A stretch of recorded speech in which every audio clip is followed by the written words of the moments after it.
संघ संत रामपालजी महाराजांचा असून मराठी भाषिक भक्त समाजास सहज समजावे म्हणून हिंदी भाषेतून मराठी भाषेत रूपांतरित करण्यात आलेला आहे.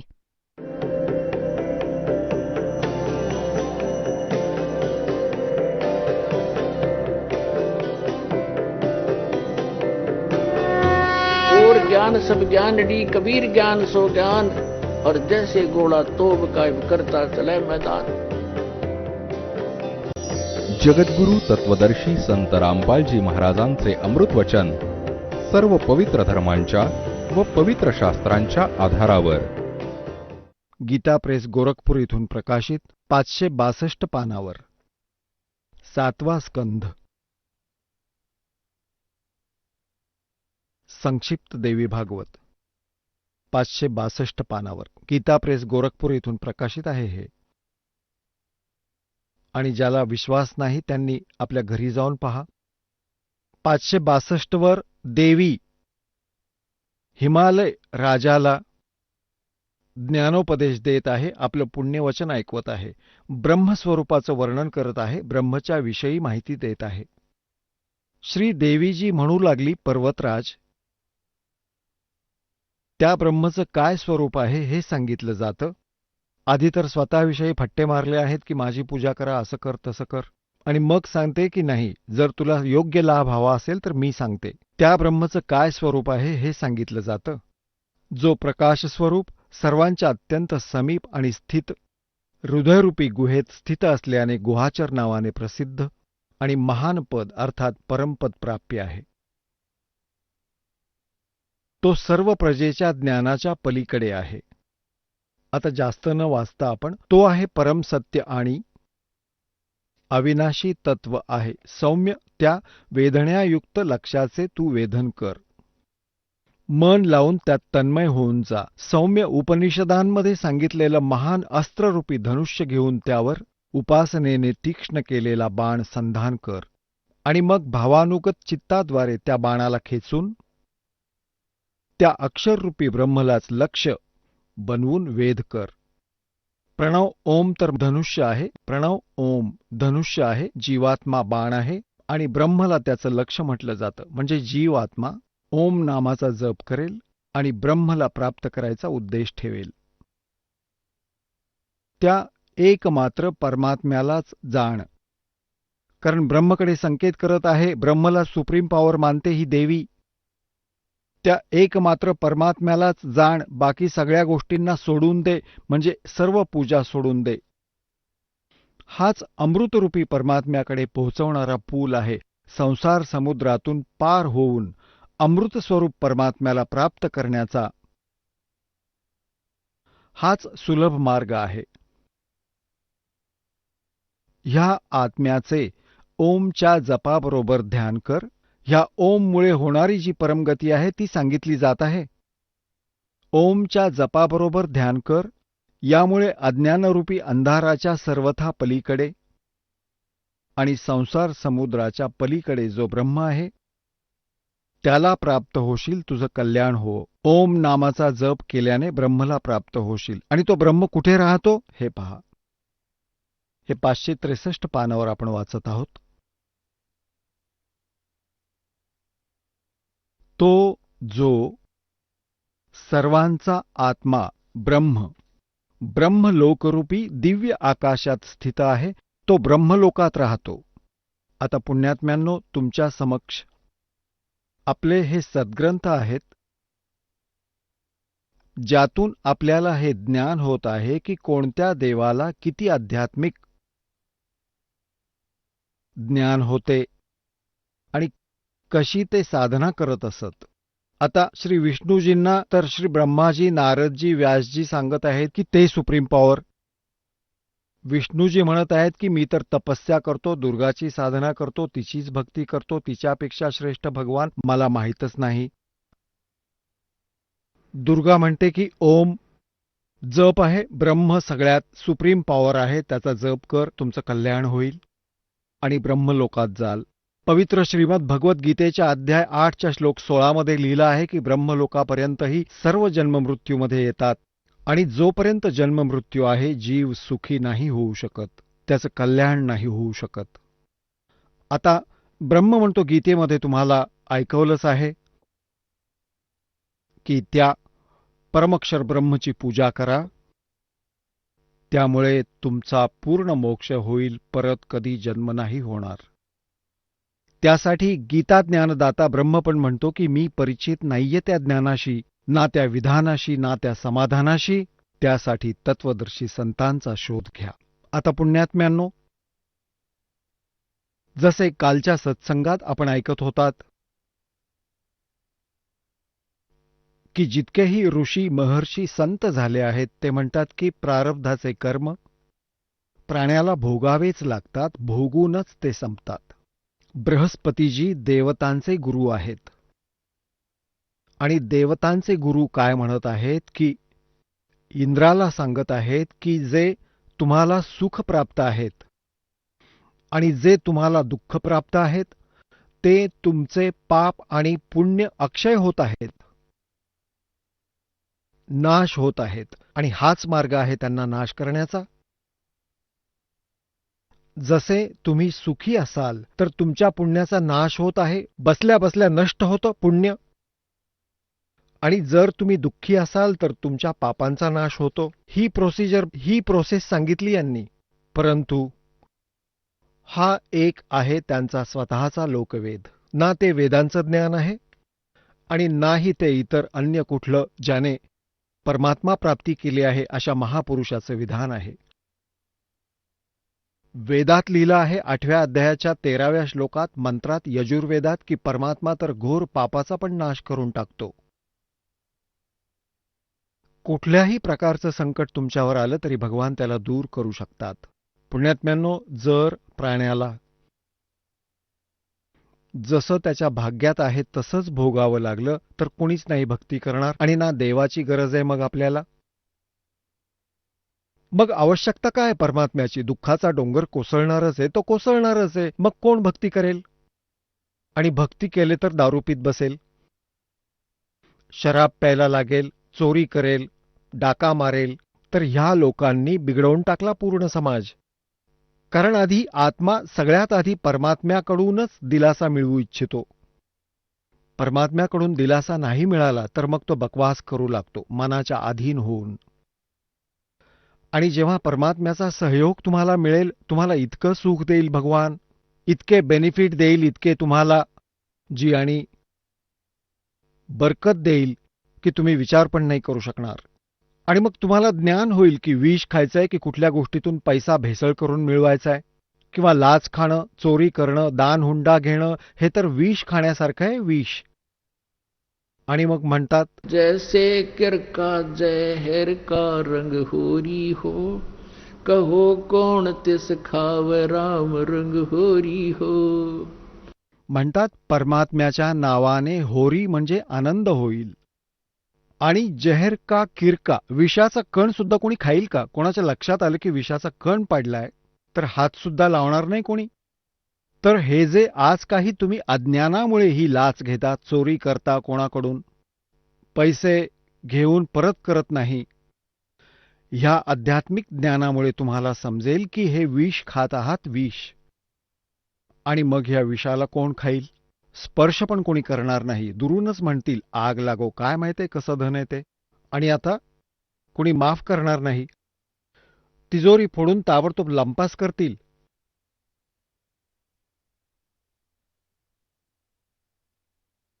काल असं ऐकवलं होतं या दासाने आपल्याला की स्वामी रामानंदजी आणि परमेश्वर कबीरजींच्या गप्पा चालल्या होत्या. तिथे एक महादुःखी ब्राह्मण पोहोचला. कारण की महर्षी जे रामानंदजी होते, स्वामी रामानंदजी, ते केवळ ब्राह्मणांनाच शिष्य बनवत असत, त्यांचेच गुरु बनत असत.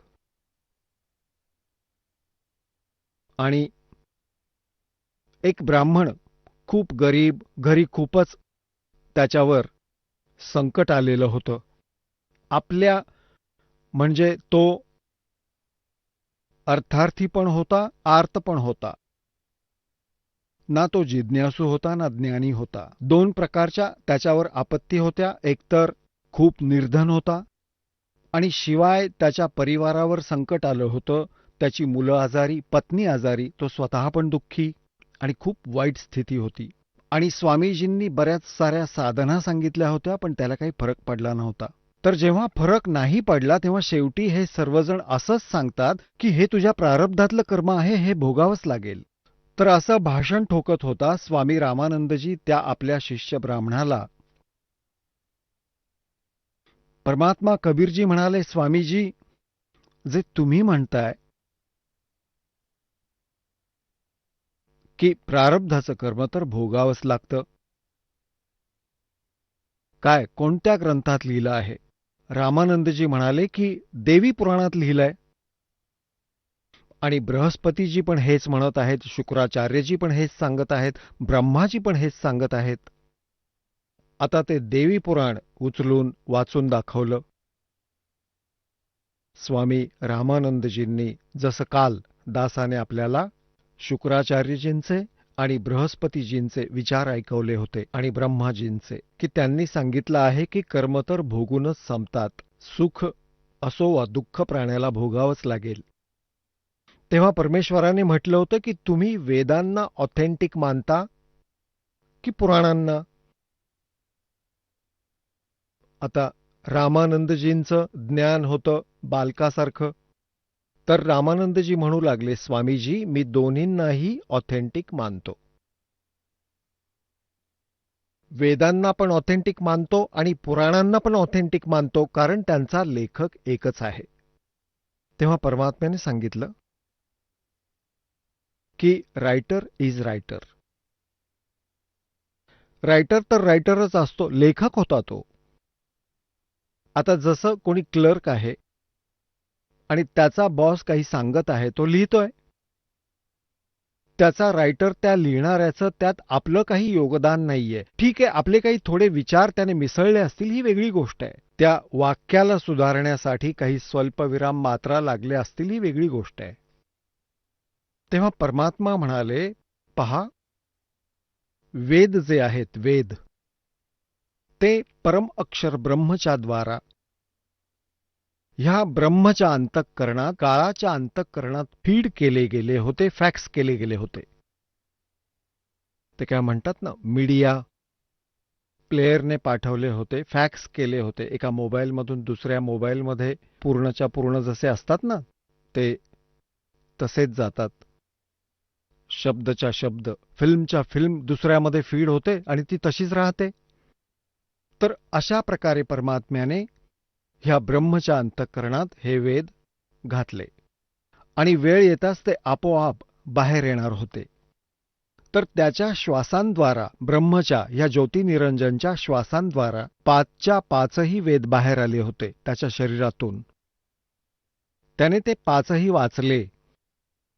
तर पाचवा जो सूक्ष्म वेद होता त्यात पूर्ण परमात्म्याची माहिती होती, ती ह्या काळाने नष्ट केली.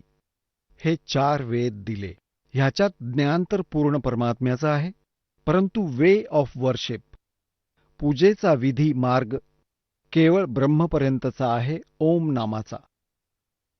तर हे जे वेदांमध्ये ज्ञान आहे ते पूर्ण परमात्म्याची महिमा आहे की तो असं करू शकतो, तो परम अक्षर ब्रह्म आहे. आणि ब्रह्मची साधना सांगितली आहे की ओम नाम आहे त्याचं. आणि त्या परमक्षर ब्रह्मची जी साधना आहे ती तत्वदर्शी संत सांगतील. आता त्यात परमात्म्याने म्हटलं की जे गीतेचं ज्ञान आहे ते वेदांचं ज्ञान आहे.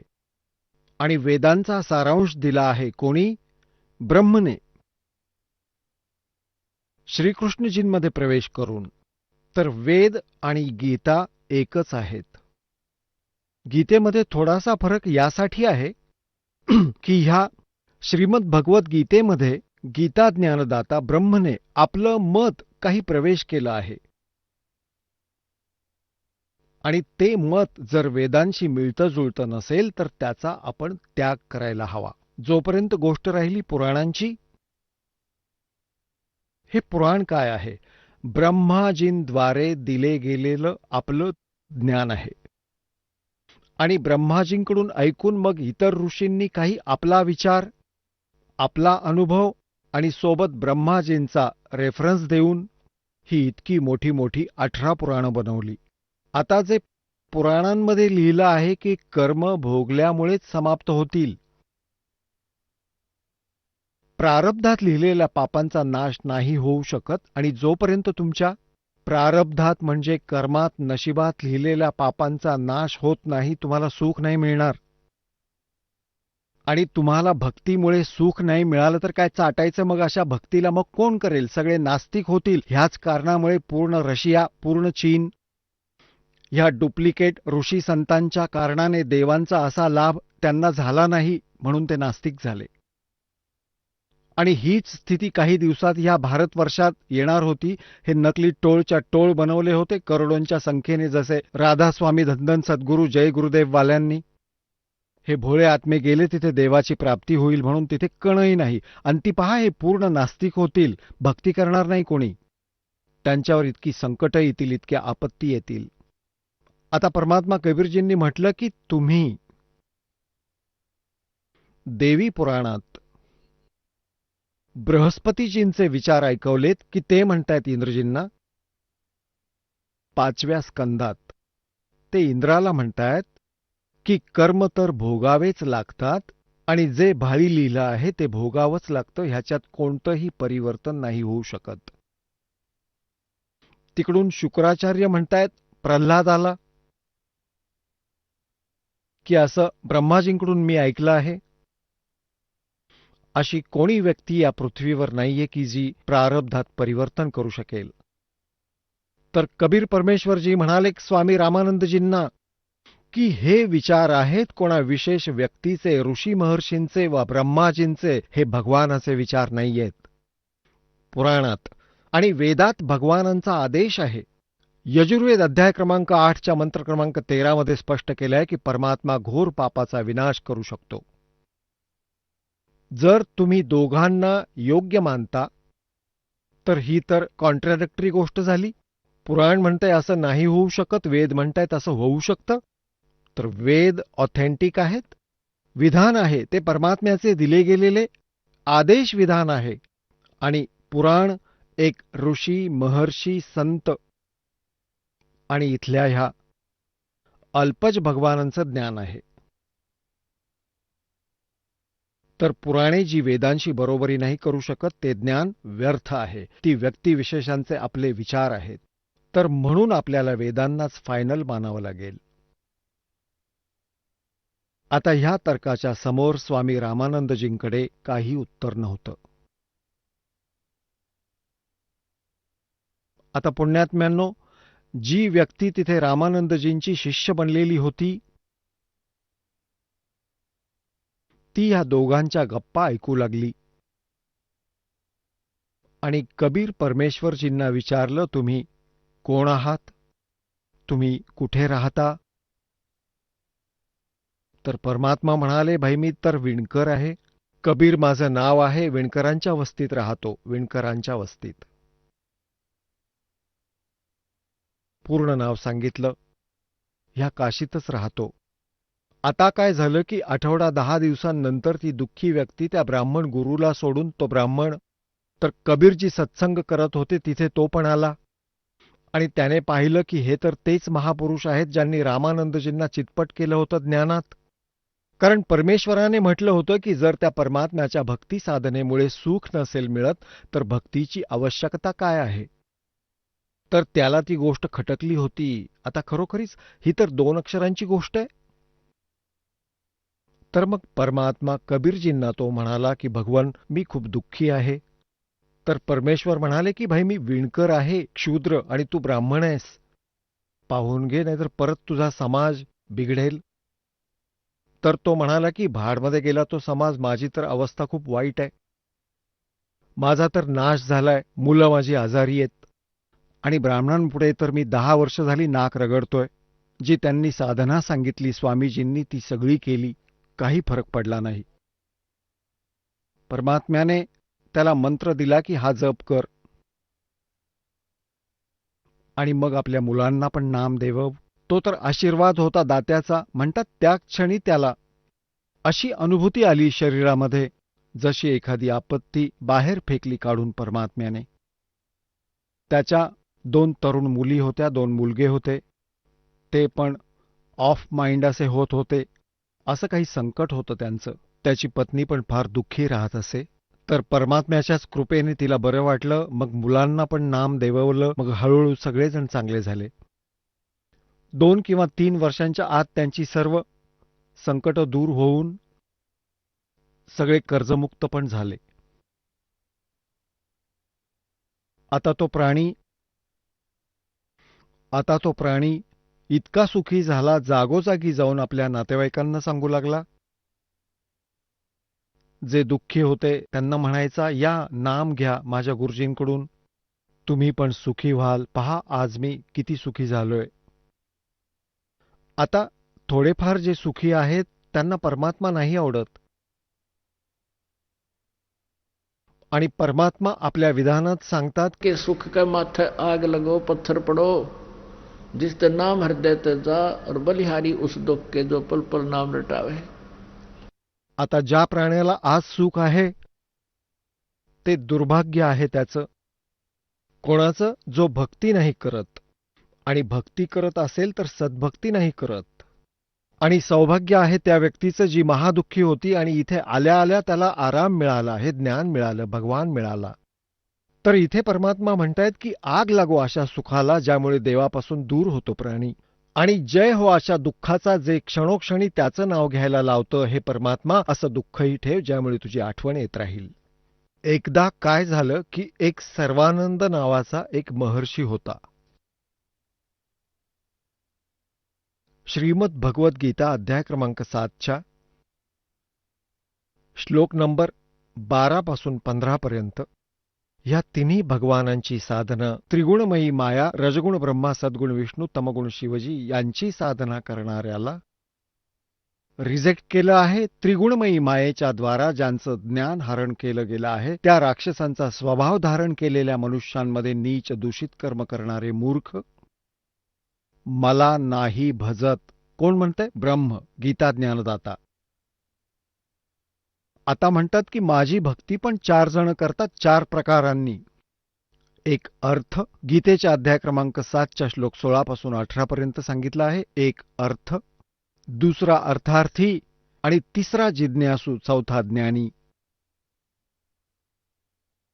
मग त्यांनी काय म्हटलंय की अर्थ तर तो असतो ज्याच्यावर काही आपत्ती आलेली असते आणि तो त्या संकटाच्या निवारणासाठी वेदांच्या मंत्रांनीच आपल्या क्रिया करतो. तो कुठला दुसरा सहारा घेत नाही. जसं की जय गणेश देवा, माता थारी पार्वती या अशा प्रकारच्या कथा गीत नाही गात. तो केवळ वेदांच्या मंत्रांनीच आपलं समाधान इच्छितो. आणि असेच अर्थार्थी, धनाच्या लाभाची प्राप्ती करणारा पण वेदांच्या मंत्रांनीच आपल्या क्रिया करतो. अन्य कुठल्या कोणीतरी बनवलेल्या कवितांचा सहयोग नाही घेत. तर तो माझा पुजारी आहे, ब्रह्मपुजारी आहे. आणि तिसरा तो असतो जिज्ञासू. जिज्ञासू काय असतो की जसं परमात्म्याच्या भेटीसाठी कोणी पुण्यात्मा घरून निघतो, साधू संतांना भेटतो, तर तो त्यांच्याकडून ज्ञान ग्रहण करून घेतो. 2 4 10 5 20. त्यामुळे जे काही कचरा ज्ञान प्राप्त होतं ते आपल्या अंतःकरणात ठोकून आणि मग वक्ता बनतो. तर ह्याला सुद्धा गीता ज्ञानदात्याने नाकारलं आहे की हे 3 मला पसंत नाहीत. चौथा जो ज्ञानी आहे तो मला आवडतो आणि त्याला मी आवडतो, तो मला चांगला वाटतो. आता इथे आपण जिज्ञासूवर येऊयात. जिज्ञासू एक सर्वानंद नावाचे, जसे हे महर्षी दयानंदची नकली, ह्या कलियुगातला महर्षी दयानंद हा जिज्ञासू होता. इतकी तडफ होती ह्या पुण्यात्म्याला, मागच्या जन्मीची भूक होती, देवाची घर पण सोडलं. पुढे ह्याला कर्म ठोक मिळाले. संत ऋषी ते दंडीस्वामी ह्याच्यात सगळं शेण ओतलं आणि ह्या घाणीने जे प्राप्त करून वक्ता बनला जिज्ञासू, ह्याने मग सत्यार्थ प्रकाशमध्ये ठोकलं जसंच्या तसं. ते अज्ञान जे अजूनपर्यंत भोळे आत्मा डोक्यावर धरून फिरत होते. तर असाच एक सर्वानंद नावाचा जिज्ञासू होता, मग विद्वान बनला. त्याने त्याच्या काळी आसपासच्या सर्व ब्राह्मणांना, विद्वानांना पराजित केलं शास्त्रार्थामध्ये. 4ही वेद, 18 पुराणे आणि उपनिषद, ही 11 उपनिषद आणि श्रीमद भगवद्गीता, श्री सुधा सागर म्हणजे सर्व सद्ग्रंथांना एका बैलावरती गाढवासारखं पोतं ठेवून थैली वरती ठेवत असत. वरती सुंदर कपडे शुद्धतेने ठेवत होते आणि कोणीही त्याच्याबरोबर वार्तालाप शास्त्रार्थ करू लागताच लगेच उचलून दाखवत असे. ते चेले हातात देत असत. ते अध्याय आणि पृष्ठ ऐकवत असे. पहा, याच्यावरती लिहिलं आहे, असं लिहिलेलं, काढून पहा. म्हणजे त्याने काशीतील सर्व विद्वानांना पराजित केलं. त्याची आई जी होती तिचं नाव होतं शारदा राणी, पंडित होती. ती इतकी दुःखी होती, तिचे कोणते प्रारब्धाचे कर्मदंड होते तिच्यावर, तर तिने आपल्या मुलाला पण विचारलं की बाळा, मला काही उपाय सांग, तू फार विद्वान पुरुष आहेस. त्यानेही जे तंत्रमंत्र सांगितले त्याने नाही फरक पडला तिला. मग कुणी शेजारणीने येऊन सांगितले, असा एक महापुरुष तिथे गुहेत आहे, जाताच दर्शन होताच बरं वाटू लागतं. तिथे पण गेली. त्याच्याद्वारा सांगितलेल्या साधना पण केल्या. तर ज्याही ऋषी महर्षी तंत्रमंत्र झाडपाला करणाऱ्या ज्यालाही ज्याने सांगितले तिथे पोहोचली. सगळ्यांनी आधी तर तिला आपल्या क्रिया सांगितल्या, साधना सांगितल्या. मग शेवटी तिला सांगत असत की हे शारदाजी, हा तुझ्या प्रारब्धाचा दंड आहे, कर्मदंड आहे, तो तर भोगावाच लागेल, त्याचा काही विकल्प नाहीये. डॉक्टर वैद्यांकडून पण खूप इलाज करवला. खूप दुःखात राहत होती. अंतिम श्वास मोजू लागली की कुठेही समाधान नाहीये. आता तर मृत्यूच्या बरोबरच हे दुःख जाईल. एके दिवशी तोच पंडित, जो त्यांचा नातेवाईक होता, जो पोहोचत होता घरोघरी जाऊन सांगत नातेवाईकांना, या गुरुजी येत आहेत, भगवान उतरत आहेत, या देव आले आहेत, तुम्हाला सुख होईल, तो पण पोहोचला तिथे कुदरती शारदाजींच्या घरी. शारदाजींना विचारलं. त्याच्या आधी शारदाजींच्याकडे एक बहीण गेली, कबीरजींची शिष्या, परमेश्वर कबीरजींची शिष्या. आणि तिने म्हटलं की शारदाजी, क्षेमकुशल विचारलं तर शारदाजी म्हणाल्या, सर्वानंदजींची आई म्हणाली, बहिणी काय सांगू, माझ्या इतका दुःखी ह्या पृथ्वीवर प्राणी नाहीये. मी सगळीकडून इलाज करून घेतले, सगळीकडे उपचार, सर्व तंत्रमंत्र, साधना, भक्ती सगळे केले, मला काही दिलासा नाही मिळाला. सगळ्यांनी असं सांगितलंय की तुझ्या मृत्यूच्या बरोबरच तुझे कष्ट संपतील. त्या बहिणीने, परमेश्वर कबीरजींच्या शिष्येने म्हटलं की शारदा, एक विनंती माझी ऐक, तू आमच्या भगवानांकडून, गुरुदेवांकडून उपदेश घे, परमात्मा आले आहेत. शारदाने विचारलं की कोण आहेत तुमचे गुरुजी? तसं तर मी अगदी निराश झाले आहे, पृथ्वीवर काही उपाय शिल्लक नाहीये, तरी सुद्धा तू इतक्या ठामपणे सांगत आहेस. सांगा तुमचे गुरुजी कोण आहेत, कुठे आहेत, ट्राय करून पाहते. त्या बहिणीने सांगितलं की माझे गुरुदेव कबीरजी आहेत, परमपूज्य कबीरजी. तिने विचारलं, शारदाने विचारलं, ते कुठे राहतात? परमात्म्यांच्या शिष्येने सांगितलं की ते विणकरांच्या वस्तीत राहतात. विणकरांच्या कॉलनीत काय काम करतात? तर ते कापड विणतात. धाणक आहेत ते? म्हटलं विणकर आहेत, धाणक आहेत, आणि काय? विणकरांच्या वस्तीत आणि पंडितजी कशाला राहतील? हे तर अंडरस्टूड आहे. तर ती एकदम झोपली होती खाटेवर, उठली आणि म्हणाली, खबरदार, जर मला असं सांगितलंस तर आमच्या इब्रतीचा नाश होईल. आम्ही काय विणकराकडून नाम घेणार, क्षुद्राकडून? तर ती म्हणाली, नको, तर मर चढून. उठून आली. तर असेच परमात्मा म्हणतात, तो सलछीदर मैं करूं अपने धन के काज. हे आपण सर्व त्या परमात्मा कबीरजींची बालकं आहोत. ह्या काळाने आपल्या दूतांद्वारा आपल्याला आपल्यापैकीच स्वतःचे दूत निवडून ठेवले आहेत, जे मिसगाईड करत राहतात आणि देवापासून दूर करून ठेवला आहे. पण तो भगवान, तो परमात्मा आमचा पिता आहे आणि पिता आपल्या मुलांमध्ये भेदभाव नाही करत. मग त्याला प्रेरणा झाली, जो रामानंदजींचा शिष्य होता, कबीरजींच्याकडे जाऊन सर्व सुख प्राप्त करून घेतली होती. तो कुदरती पोहोचला आपल्या त्या नातेवाईकांकडे. जुने नाते होते त्याचे शारदाजींबरोबर. तिथे क्षेमकुशल झाल्यावर कळलं की ती फार दीर्घ रोगात आहे, असाध्य रोगाने पीडित आहे. शारदाजींनी सगळी कथा ऐकवली की मी सगळीकडे जाऊन आले, काही उपयोग नाही. तर त्या व्यक्तीने म्हटलं, जो ब्राह्मण होता, म्हटलं, शारदा, तुम्ही माझ्या रिलेटिव्ह पण आहात, माझ्यावर विश्वास ठेवा. मी किती दुःखी होतो, माझ्यावर किती आपत्ती होत्या, माझी काय स्थिती होती, तुम्हाला नीट माहिती आहे, नीट परिचित आहात. आणि मी पूर्ण स्वस्थ झालो, माझी मुलं पण स्वस्थ झाली, माझ्या घरी पण सुख आहे, 2 वेळचं अन्न फार छान मिळतंय.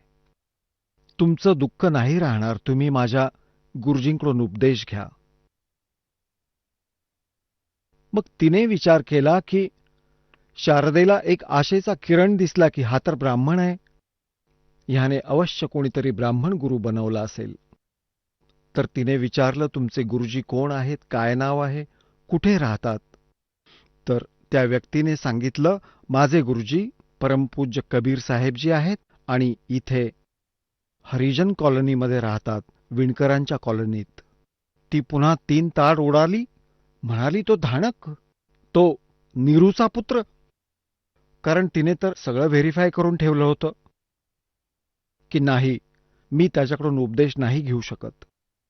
आणि तू ब्राह्मण असून इब्रतीचा नाश करवलास, तू जुलूम केलास. काय म्हणेल तुझा ब्राह्मण समाज? मग त्याने सगळी कहाणी ऐकवली की आधी या ब्राह्मण समाजाने त्याला काय दिलं होतं. नातेवाईकांकडे जात होतो, 10 रुपये उधार देताना तोंड वळवत होते. आणि मला पाहताच असा विचार करत की ही आपत्ती आली, काहीतरी मागायला आला असेल. आणि आज माझ्याजवळ हे सुख दिलं त्या परमपित्याने, आणि भाडमध्ये गेला तुझा समाज. आणि जर तुला तुझा जीव वाचवायचा असेल तर शारदा नाम घे. आणि आज तू ब्राह्मणी आहेस, उद्या तुझा मृत्यू होऊन तू हरिजन म्हणून जन्म घेतलास तर काय करशील? काय तुझ्या हातात आहे सगळं? तर ती खूप गोंधळून गेली. आणि ह्या गोष्टीने ती परिचित होती की तिला खूप दुरुक्ती होत होती. आता काय होतं, परमात्मा पण कच्चं काम नाही करत. असाच एक भक्त पोहोचला तिच्याकडे, एक भक्तिनी. तिने पण शारदाला आग्रह केला की तू तिथून नाम घे. मी पण नाम घेतलंय, पहा मला सुख झालंय, मला असा त्रास होता, माझ्या मुलाला असा त्रास होता. त्यामुळे तिचा नाईलाज झाला असा विचार करायला की ही कहाणी काय आहे. मग तिने मनात निश्चय केला की जर आजूबाजूला कुठे त्यांचा सत्संग असेल कबीर भगवानांचा, तर मी परीक्षा घेईन गुप्त रूपाने, आणि जर मला बरं वाटलं तर मी लगेच स्वीकार करेन, मग कोणाचं ऐकणार नाही. आता म्हणतायत परमात्मा, कहते हैं चिट्टी पायल बाजे पैर, साहेब सुनता है सब लहर. ते तर अंतर्यामी आहेत आणि आपल्या प्रिय आत्म्यांना शरण आणूनच सोडतात. जो कुठल्या तरी जन्मात कुठे मालकाला शरण आलेला असेल, म्हणतात, जो जन मेरी शरण है ताका हूं मैं दास, गेल गेल लाग्या फिरूं जब लग धरती आकाश. तुम्ही आजचे नाही आहात. 64 लाखातून काशीत बनला होतात त्यावेळी पण तुम्ही होतात परमात्म्याच्या बरोबर, ना देवाला ओळखू शकलात, अजूनपर्यंत इथेच धक्के खात आहात. नाहीतर त्याच वेळी आपण गेलो असतो सतलोकात.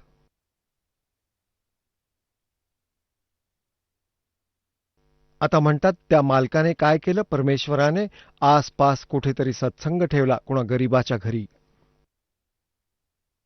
शारदाकडे निरोप गेला की इथे आमचे गुरुजी आले आहेत, कबीर नाव आहे त्यांचं, आता हा सत्संग ऐकायला ये. बहिणीने निमंत्रण दिलं आजूबाजूच्या घरांमध्ये. आता तिने विचार केला, तिने निश्चय केला शारदाजीने की आज मी जाईन एक विशेष वेशभूषा बनवून आणि परीक्षा घेईन. तर तिने संध्याकाळच्या वेळी, परमात्मा बसले आहेत समोर आसनावर, छोटंसं अंगण होतं, ज्योत लावून ठेवली होती देशी तुपाची. त्याने दिव्याचं पण काम होत होतं, हवनाचं काम पण ज्योत करत होती. आता शारदाने काय केलं, वरून घुंगट ओढला, कपडा जो आहे ना, घुंगट ओढून आणि गेली की मला आशीर्वादाने आराम मिळाला तर गुरु बनवीन, नाहीतर मुळीच नाही बनवणार. आता आपण इतके कर्महीन आहोत पहा. आता काय झालं की भक्तगण येत आहेत, परमात्म्यांना प्रणाम करत आहेत, आशीर्वाद घेऊन आपापलं स्थान ग्रहण करतायत. आता मिणमिणता प्रकाश होता, चेहऱ्यावर घुंगट घेऊन आली सर्वानंदची आई शारदाजी आणि येऊन असं डोकं टेकवलं. परमात्म्यांनी डोक्यावर हात ठेवला.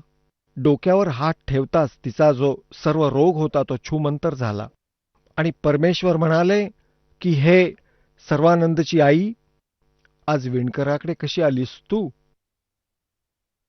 काय म्हणेल तुला ब्राह्मण समाज? आता तिने तो आडपडदा फेकून दिला की मी घुंगट काढते, ह्याने आजपर्यंत पाहिलं नाहीये महापुरुषाने, आणि आज माझ्या डोक्यावर हात ठेवताच आणि मी बरी झाले, पाय धरले आणि म्हटलं, भगवान तुम्ही मला निहाल केलत. माझ्या ज्या दुःखाचं कोणाकडूनही निवारण होत नव्हतं, तुमच्या आशीर्वादाने मी बरी झाले. तुम्ही खरंच देव आले आहात. तर परमात्मा म्हणाले, हे तर तुम्हाला एक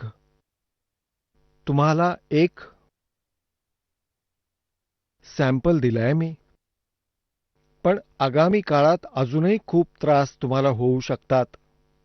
तुमचं भविष्यातलं जीवन पण खूप भयंकर असेल जर तुम्ही दीक्षा नाही घेतलीत तर. तुम्ही नाम घ्या, परमनंट इलाज होईल, तेव्हा काम होईल. आता जसं ना कोणाला जखम झाली, फ्रॅक्चर, मोठी जखम झाली, मांस फाटलं, तर त्याने त्याच्यावर एक मालिश करण्याची ट्यूब येते, ती लावली, दुखणं पीडा तर बरं होईल, पण आतली जखम जशीच्या तशी राहील. तर परमात्म्याने म्हटलं की हा जो दिलासा तुला दिला आहे ती एक ट्यूब समज मी चोळलीय, आणि तुमच्या आयुष्यात तुमच्या ज्या प्रारब्धात आधीच्या आणि असंचित कर्मांमध्ये जे विघ्न तुम्ही जमवून ठेवलं आहे, पाप, ही ट्रीटमेंट सुरू करा, त्याने रोग संपेल. मग तर तिला खूप समजावून सांगण्याची गरजच उरली नाही, लगेच समजली. नाम घेतलं, उपदेश घेतला आणि उभं राहून म्हणू लागली की माझ्यावर हाच अन्याय झाला होता तिथे बसलेल्या सर्व उपस्थित श्रोत्यांना की मी इतकी दुःखी होत. आज परमात्म्यांच्या आशीर्वादाने मी बरी झाले. आता त्या काळी एक धाणक विणकर म्हणजे शूद्राकडून उपदेश घेणं ब्राह्मणीने, आणि अशी ब्राह्मणी जिचा मुलगा वेल नोन संत ब्राह्मण होता. तर पुण्यात्म्यांनो, ह्याला ब्राह्मण म्हणतात, ब्रह्म म्हणतात. ब्राह्मण जो ब्रह्म ओळखतो.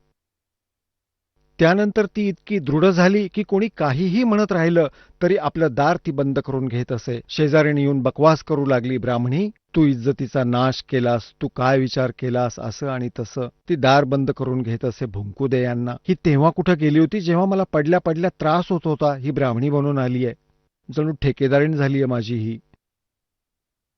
तर सांगायचा अर्थ असा की परमात्म्याने अशी अशी सुख दिली, आणि अशा अशा सुखांना पाहून आजूबाजूच्या खूप बुद्धिमान व्यक्ती परमात्म्याच्या शिष्य होऊ लागल्या.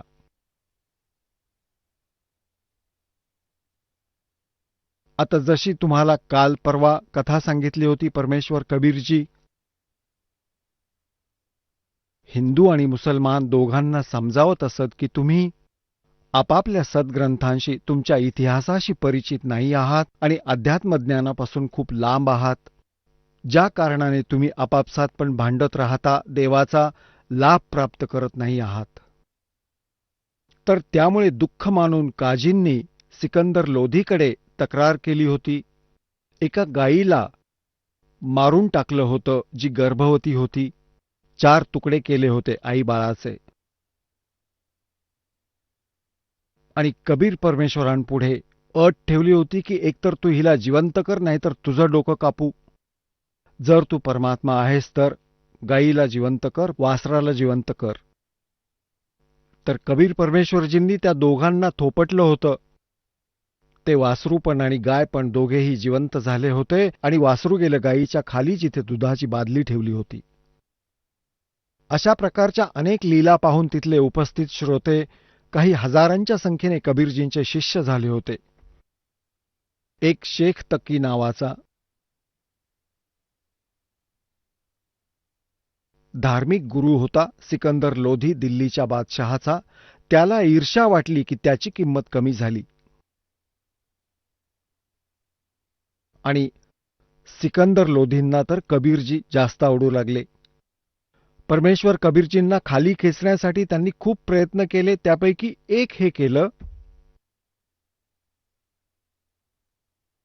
की त्यांना मोहरीच्या तेलाची कढई भरून आणि ती उकळायची आणि कबीरजींना त्यात घालूयात. जर अल्ला असेल तर वाचेल आणि मेला तर अडचणच जाईल. सिकंदर लोधींच्या समोर ही अट ठेवली की तू यांना भगवान म्हणतोस. हजारोंच्या संख्येनं मुसलमान आणि हिंदू एकत्र होऊन येतील की एक तर ही परीक्षा आम्हाला दे, तर आम्ही मानू हा अल्ला आहे. अशी परीक्षा घेतली गेली. मोहरीच्या तेलाची कढई अर्ध्याहून अधिक भरून आणि चुल्हाण बनवलं विटांचं आणि खालून मोठमोठी लाकडं ठेवून आग पेटवली आणि असं उकळलं तेल जसं चहा उकळतो. तिथे श्रोते काही हजारांच्या संख्येमध्ये श्रोते उभे होते. ते प्रेक्षक उभे होते. परमात्मा म्हणू लागले, उचलून घाला कबीरजींना ह्या उकळणाऱ्या तेलाच्या कढईमध्ये. परमात्मा म्हणाले, एवढाही त्रास करून घेऊ नका, मी स्वतः जाऊन बसतो. परमात्मा चालत जाऊन आरामात बसले तिथे. इतकं शरीर आत आहे, बाकी उरलेलं बाहेर आहे. आता तेल उकळत आहे, परमात्मा बसले आहेत ॲज इट इज. आता शेख तकी तिथंच उभा होता. त्याने विचार केला की आता काम इथेच तमाम होईल. आता शेख तकी म्हणतो राजाला, सिकंदर तिथेच उभा होता, म्हणाला ह्याने मंत्र मारलाय तेल थंड करण्यासाठी. हे उकळताना दिसत नाहीये, थंड आहे थंड.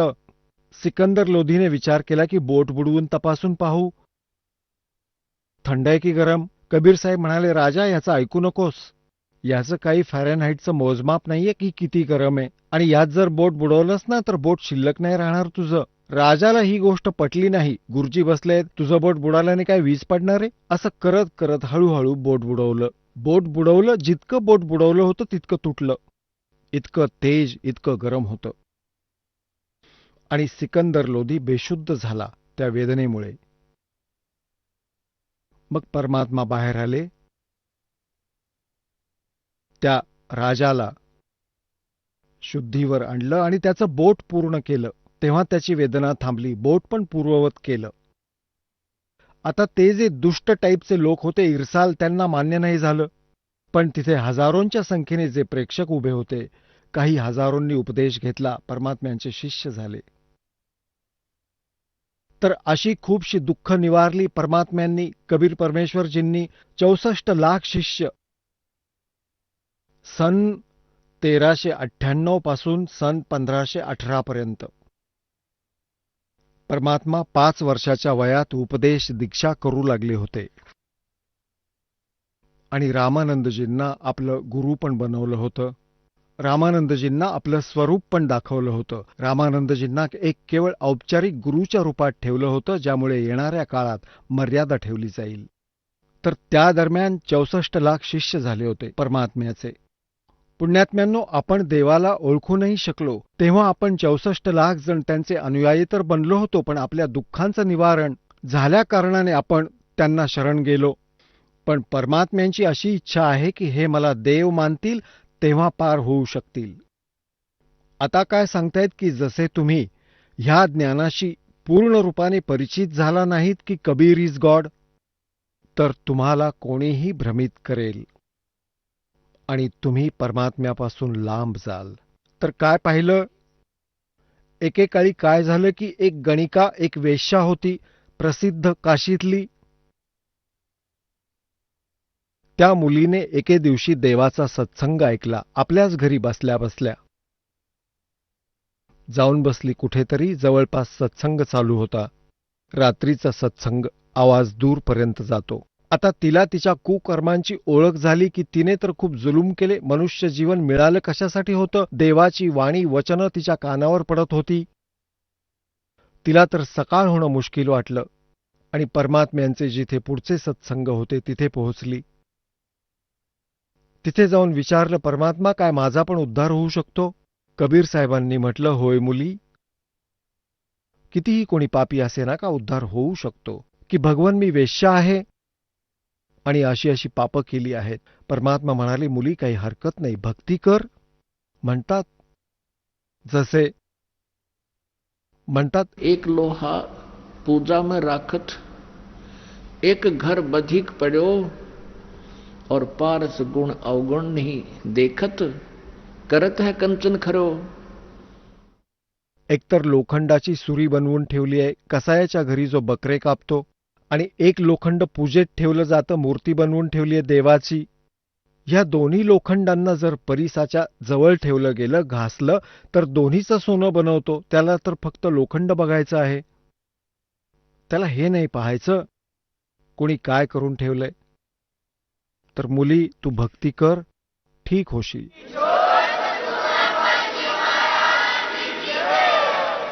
चला आता आपण त्या श्रद्धाळूंचे अनुभव जाणून घेऊयात, ज्यांनी जगद्गुरू तत्वदर्शी संत रामपालजी महाराजांकडून दीक्षा प्राप्त केलेली आहे, तसेच त्यांच्याद्वारा सांगितलेल्या भक्ती मार्गावर चालत आहेत. नमस्कार. सत साहेब. आपलं नाव? अशोक पाटील. आपण कुठून आलात? नाशिक जिल्हा, महाराष्ट्र. संत रामपालजी महाराजांची दीक्षा आपण कधी घेतली? 7 नोव्हेंबर 2014.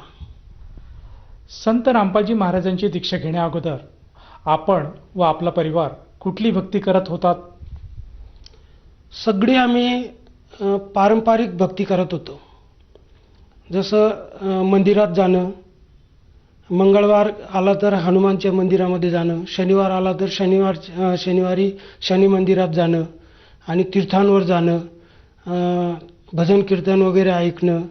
आणि जसं गणपती आला तर गणपती उत्सव मध्ये 10 दिवस गणपती उत्सव मनवणं. अशा प्रकारे जो आहे ना, अनेक ज्या महाराष्ट्रामध्ये जे परंपरागत रूढीप्रमाणे जी भक्ती चालू होती त्या भक्ती आम्ही करत होतो. या भक्तीपासून आपणास व आपल्या परिवाराला काय लाभ मिळाला? लाभ आणि हानी त्यावेळेस जोपर्यंत मी संत रामपालजी महाराजांच्या शरणामध्ये न होतो तोपर्यंत मला लाभ आणि हानी या विषयाचं काहीच समजत नव्हतं. की भक्ती करायची म्हणून करायची, लोक जात आहेत म्हणून आपण पण जात होतो. तर अशा प्रकारे आम्ही भक्ती करत होतो. परंतु भक्तीचा लाभ काय आहे हे अजूनपर्यंत आम्हाला प्रत्यक्ष असं जे संत रामपालजी महाराजांनी आम्हाला सांगितलं प्रमाणसहित, तेव्हाच आम्हाला कळालं की भक्तीचा काय लाभ आणि काय हानी असते बुवा असं. जसे की तुम्ही पूर्वीपासूनच एक भक्ती करतच होतात, तर तुम्हाला असं काय वाटलं की तुम्ही संत रामपालजी महाराजांची भक्ती स्वीकारावी? संत रामपालजी महाराजांची भक्ती स्वीकारावी यासाठी म्हणजे मी मित्रांकडे गेलो होतो आणि त्या मित्रांकडून त्या मित्राने मला एक ज्ञानगंगा पुस्तक दिलं. तर ज्ञानगंगा पुस्तक मी घरी आणलं आणि ते वाचायला सुरुवात केली. की ते वाचताना मी आजपर्यंत जेवढे काही संत होते, म्हणजे जे कीर्तनकार होते आमचे तुकाराम महाराज, ज्ञानेश्वर महाराजांचे जे संत आपले कीर्तन वगैरे करतात, ते मी ऐकले होते बरेच. परंतु हे जे ज्ञान आहे मी आजपर्यंत ऐकलं नव्हतं. त्याच्यामुळे मला असं विशेष वाटायला लागले की हे सगळं गीता आणि वेदांतमधून प्रमाणित आहे. त्यांचे एक एक श्लोकांचं जो आहे ना विश्लेषण अगदी सरळ केलेलं आहे. परंतु हे आजपर्यंत आमच्या लक्षात नाही आलं. म्हणून मला असं वाटलं की आपण या ज्ञानाकडे अधिक लक्ष द्यावं आणि हे ज्ञान ग्रहण करून ह्या भक्तिमार्गात लागावं. संत रामपालजी महाराज प्रत्यक्ष वेद, पुराण, गीता, कुराण, गुरुग्रंथ साहेब आणि कबीर साहेबांची वाणी याच्यामधले जे लपलेले गूढ रहस्य आहे ते ओपन करून दाखवतात. परंतु आजपर्यंत कुठल्याही संताने गीता समोर ठेवून किंवा वेद समोर ठेवून आपल्या समोर हे ज्ञान दिलेलं नाहीये. संत रामपालजी महाराजांचं दीक्षा घेतल्यानंतर आपण व आपल्या परिवाराला कुठल्या प्रकारचा लाभ मिळाला? जेव्हापासून आम्ही संत रामपालजी महाराजांच्या शरणामध्ये आलो तेव्हापासून लाभी लाभ आहे. आता ते सांगायला गेलं तर अनगिनत लाभ आहे, परंतु काही छोटे मोठे लाभ असे आहेत जे म्हणजे जीवनात अनुभव देऊन जातात. आता सगळ्यात मोठा लाभ म्हणजे माझ्या मुलीचा आहे की माझी मुलगी पुण्यामध्ये राहते. मुलीला गर्भपिशवीवर तिचं आधी जो आहे ना सिझरिंग झालेलं होतं आणि नंतर काही दिवसानंतर तिला गर्भपिशवीवर एक म्हणजे पोट दुखायचा प्रॉब्लेम होता. तर चेक करायला गेली तर डॉक्टरांनी तिला सोनोग्राफी सांगितली आणि सोनोग्राफीमध्ये डॉक्टरांनी सांगितले की गर्भपिशवीवर एक गाठ आहे, तर ऑपरेशन करावं लागेल. तर आम्ही सगळेजण तयार झालो आणि ऑपरेशन करण्यासाठी त्यावेळेस 2016मध्ये ऑपरेशन झालं. त्यावेळेस 60-70 हजार रुपये खर्च आला आणि ते ऑपरेशन केलं. पण डॉक्टरांनी सांगितलं की गाठ नॉर्मल होती, त्याच्यामुळे काही घाबरायची गरज नाही आहे आणि आम्ही निश्चिंत झालो. तोपर्यंत आम्ही तर संत रामपालजी महाराजांच्या शरणामध्ये होतो, पण मुलगी नव्हती. आम्ही तिला सांगत होतो, पण ते त्यावेळेस एवढं जण लक्ष देत नव्हतं या ज्ञानाकडे. पण आम्ही म्हटलं जेव्हा परमात्म्याला वाटेल की परमात्म्याची जेव्हा रजा होईल तेव्हा येईल. पण आम्ही बी काही जास्त फोर्स करत नव्हतो. ऑपरेशन झाल्यानंतर मग 7-8 महिने झाले. 7-8 महिन्यानंतर परत तिला तोच प्रॉब्लेम व्हायला लागला. तोच प्रॉब्लेम झाल्यानंतर परत आम्ही चेकिंगला गेलो तर डॉक्टरांनी सांगितलं एकदा सोनोग्राफी करून बघा. परत सोनोग्राफी केली तर डॉक्टरांनी सांगितलं की परत गर्भपिशवीवर गाठ आहे. तर आम्हाला चिंता वाटायला लागली की परत कसं काय गाठ होते. मागच्या वर्षी ऑपरेशन झालं आणि 1 वर्षात परत गाठ आणि परत ऑपरेशन. मग म्हटलं ऑपरेशन तर करावंच लागेल, कारण तिला जे दुखणं होतं ते असह्य होतं. ऑपरेशन केल्याशिवाय पर्याय नव्हता. मग आम्ही ऑपरेशनला तयार झालो. त्यावेळेससुद्धा 2017मध्ये ते ऑपरेशनला जवळजवळ म्हणजे 1 लाखाच्या आसपास खर्च आला. तर अशा प्रकारे दुसऱ्यांदा पण ऑपरेशन झालं. जेव्हा तिला 2 वेळा गाठीचा प्रॉब्लेम झाला, परत तिसऱ्यांदा जेव्हा गाठीचा प्रॉब्लेम झाला, तिला आम्ही वारंवार सांगत होतो की हे ज्ञान तू ऐक आणि हे संत रामपालजी महाराजांच्या शरणामध्ये ये. परंतु जेव्हा तिला तिसऱ्यांदा गाठ झाली तेव्हा आमची जमीन पायाखालची जमीन हादरली की आम्हालाही वाटायला लागलं की आता काय करायचं बा. जेव्हा मग आम्ही ते सोनोग्राफी करायला गेलो त्यांनी सांगितलं की गाठ आहे. तर त्या डॉक्टरांनी विचारलं की तुम्ही कुठल्या डॉक्टरांची ट्रीटमेंट घेता. तर आम्ही त्यांना ते सगळं कागदपत्र दाखवलं. तर त्याच्यामध्ये असं निघालं की जे काही 6 इंजेक्शन दिलेले होते ते केमोथेरपीचे म्हणजे कॅन्सरचे इंजेक्शन होते. म्हणजे याचा अर्थ की तिला कॅन्सरचे इंजेक्शन चालू होते, परंतु ते आम्हाला समजलं नव्हतं. आणि जेव्हा आम्हाला समजलं की हे कॅन्सरचे इंजेक्शन आहेत बुवा, तर आम्हाला तर एकदम चिंता वाटली की आता काय व्हायचं बुवा. तर आम्ही तिला सांगितलं की आता तुला हा शेवटचा पर्याय आहे, तू ऐक आणि संत रामपालजी महाराजांच्या शरणामध्ये ये आणि लवकरात लवकर उपदेश घे, मग पुढे बघू काय होतं ते. मग तिने ते ज्ञान एक्सेप्ट केलं आणि तिने संत रामपालजी महाराजकडून उपदेश घेतला. आणि उपदेश घेतल्यानंतर मग आम्ही 2017 नोव्हेंबरमध्ये संत रामपालजी महाराजांच्या दर्शनार्थ हिसार जात होतो. आणि त्यावेळेस तिचं ऑगस्टमध्ये ऑपरेशन झालेलं होतं. डॉक्टरांनी सांगितलं होतं की 4-6 महिना हिला कुठं जर्नी करू द्यायची नाही. परंतु तिने उपदेश घेतला होता. तिने पण जिद्द केली की मला पण यायचं. पण आम्ही सांगत होतो की तुझं ऑपरेशनला आता फक्त 2च महिने झालेले आहे, डॉक्टरांनी 6 महिने आराम करायला सांगितले.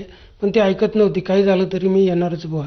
मग आम्ही पण तिचं पण रिझर्वेशन करून घेतलं आणि हिसारला निघालो. हिसारला निघत असताना नोव्हेंबरचा महिना, थंडी पण होती आणि धुकं पण खूप होतं. तर तिला दिल्ली रेल्वे स्टेशनवर तिला खूप त्रास व्हायला लागला. पण जसं तसं जो आहे ना आम्ही रोहतक पोचलो. रोहतकला रात्री थांबलो. पण सकाळी तिला इतक्या वेदना झाल्या की आम्ही पण आता संकटात पडलो की आता कसं व्हायचं बुवा. ती अजिबात जो आहे ना म्हणजे पोटात एवढं दुखणं व्हायचं की आम्ही पण घाबरून गेलो होतो. आम्ही 10-12 जण होतो. मग आता करायचं काय. मग तिथून आम्ही एकदा तर असं वाटायला लागलं की इथून रिटर्न जायचं बुवा असं, कारण कुठल्याही ट्रेननं रिटर्न निघून जायचं. पण ती म्हणायची की नाही, काही जर झालं तर मला संत रामपालजी महाराजांचं दर्शनार्थ जायचंच आहे आणि मी मेली तरी चालेल, एवढी दृढ झाली होती ती. मग आम्ही एक रिक्षा केली, स्पेशल गाडी केली, तिला झोपून फक्त एक पेनकिलरची गोळी तिला दिली आणि तिथून आम्ही हिसारसाठी निघालो. हिसारला गेल्यावर तिचं दुखणं तसंच चालू होतं, पण तिथं हिसारला एक सर्वोदय हॉस्पिटल म्हणून आहे जवळच आहे तिथं, आणि त्या सर्वोदय हॉस्पिटलमध्ये आम्ही तिला आधी ॲडमिट केलं. ॲडमिट केल्यानंतर डॉक्टरांनी सांगितलं की सोनोग्राफी करावी लागेल, परंतु आम्ही महाराष्ट्रीयन, आम्हाला तेवढा वेळ नाही, तर आम्ही कुठे जाणार ते सोनोग्राफी करून, तो रिपोर्ट येईल 2 दिवसात 1 दिवसात, आम्ही थांबायला तेवढा वेळ नाही. तर आम्ही त्यांना सांगितलं की हिला इमर्जन्सी काय औषधी द्यायची ते देऊन द्या, आम्ही हिला संध्याकाळी आम्ही रिटर्न जाणार आहे. मग त्या डॉक्टरांनी इमर्जन्सी जेवढे त्यांच्याकडनं शक्य झालं तेवढं ट्रीटमेंट त्यांनी केलं. तिथून आलो, दंडवत केला परमात्म्याला, संत रामपालजी महाराजला, आणि तिला थोडं बरं वाटायला लागलं. बरं वाटल्यानंतर आम्ही संध्याकाळी, आमची ट्रेन होती, ट्रेननं आम्ही दुसऱ्या दिवशी घरी पोचलो. घरी पोचल्यानंतर आमच्या घरी आली नाशिकला रात्रभर थांबली. तिला तरी थोडंसं जाणवत होतं की काहीतरी त्रास आहे, परंतु आम्ही म्हटलं की काही घाबरू नको, आता भक्ती कर. आणि अशा त्रासमध्येच ती तिच्या पुण्याला गेली. पुण्याला गेल्यानंतर तिला तो दिवस म्हणजे सर्वोदय हॉस्पिटलपासून परमात्म्याच्या दर्शनार्थपासून तर आजपर्यंत 2020 पर्यंत तिला एकही गोळीची आवश्यकता पडली नाही आणि नाही सोनोग्राफी करायची आवश्यकता पडली. आज ती एकदम टणटणीत आहे, सगळं काम करते, घरातल्या सगळं जे ना एकदम तिची तब्येत व्यवस्थित आहे. हे सगळ्यात मोठा अनुभव आम्हाला संत रामपालजी महाराजांनी दिलेला आहे. संत रामपालजी महाराजांच्या आशीर्वादामात्र तुमच्या मुलीचं दुःख जे काही कॅन्सर स्वरूपात होतं ते पूर्णपणे बरं झालं. तर तुम्ही सर्वसामान्य जनतेला यामधून काय संदेश द्याल? मी प्रार्थना करू शकतो की हे जे आपले संत रामपालजी महाराज एक संत नाही आहे, एक पूर्ण परमात्माच आहेत, परंतु आपण जोपर्यंत ग्रंथ, संपूर्ण ग्रंथांचा सार आपण घेत नाही, आपण लक्षात घेत नाही, तोपर्यंत संत रामपालजी महाराजला कोणी ओळखू शकत नाही. तरी माझी विनंती आहे की तुम्ही संत रामपालजी महाराजांचं ज्ञान ऐका, त्यांचे पुस्तकं वाचा, ते काय सांगतात ते पूर्ण ब्रह्म आहेत, परंतु आजपर्यंत आपल्याला हे माहिती नाही. कबीर साहेब पण पूर्ण ब्रह्म आहेत, ते 600 वर्ष आधी आले होते, लोकांना हेच ज्ञान देत होते, परंतु आपण ते पण एक्सेप्ट केलेलं नाही. तरी माझी कडकडीची विनंती आहे, जर तुम्हाला पूर्ण सुख आणि पूर्ण मोक्ष पाहिजे असेल तर तुम्हाला संत रामपालजी महाराजांच्या शरणामध्ये यावंच लागेल, याच्याशिवाय कोणालाही पर्याय नाही. आणि मी हाच तुम्हाला एक कडकडीची प्रार्थना करतो की तुम्ही लवकरात लवकर हे ज्ञान ग्रहण करा आणि संत रामपालजी महाराजांच्या शरणामध्ये या. जर कोणा व्यक्तीला संत रामपालजी महाराजांची नामदीक्षा घ्यावायची असेल तर ती व्यक्ती ती नामदीक्षा कशी घेऊ शकेल? हो, जर कोणाला नामदीक्षा घ्यायची असेल तर जे सत्संगच्या खाली एक पट्टी चालते, त्या पट्टीवर नंबर आणि त्या पट्टीवर फोन नंबर दिलेले आहेत, काही नामदान केंद्राचे नंबर दिलेले आहेत. तुम्ही त्यांच्यावरून संपर्क करून तिथं जवळपास नामदान केंद्र आहे, तिथं जाऊन तुम्ही नामोपदेश घेऊ शकता. या नामदानासाठी कुठला खर्च येतो? या नामदानासाठी 1 रुपयाही खर्च येत नाही आहे. जर कोणाला वाटत असेल की इथं काही पैसे द्यावे लागत असतील बुवा, तर तुम्ही स्वतः अनुभव घेऊन बघा, इथं 1 रुपयाही लागत नाही. उलट तुम्हाला भक्तीची सगळी सामग्री फ्रीमध्ये दिली जाते. धन्यवाद. सत साहेब.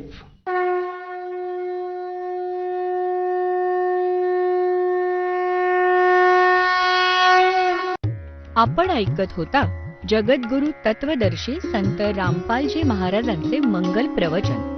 निःशुल्क नामदीक्षा प्राप्त करण्यासाठी आणि अधिक माहितीसाठी संपर्क करा 7030303951 7030303952. आमची वेबसाईट आहे www.jagadgururampalji.org.